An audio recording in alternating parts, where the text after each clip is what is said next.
দেওয়ানবাড়ি জামে মসজিদ, আমিনবাজার, ঢাকা। 18 শতকের শুরু থেকে বর্তমান ভারত থেকে আগত আলী হাজি নামক একজন চামড়া ব্যবসায়ী প্রাচীন এই মসজিদটি প্রতিষ্ঠা করেছে।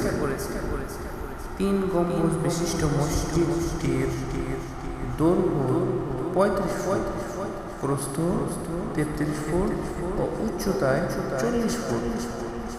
মসজিদটি চিনি টিকরির কারুকার্য সজ্জিত। 30 থেকে 40 জন মুসল্লি মসজিদের মূল অংশে নামাজ পড়তে পারে। এছাড়াও বর্ধিত আঙিনায় মসজিদে নামাজের ব্যবস্থা রয়েছে। মসজিদটিতে 30 শতকের শুরুতে একটি ঘাট বাঁধানো বিশাল পুকুর ছিল, যা বর্তমানে ভরাটকৃত ও বিলুপ্ত।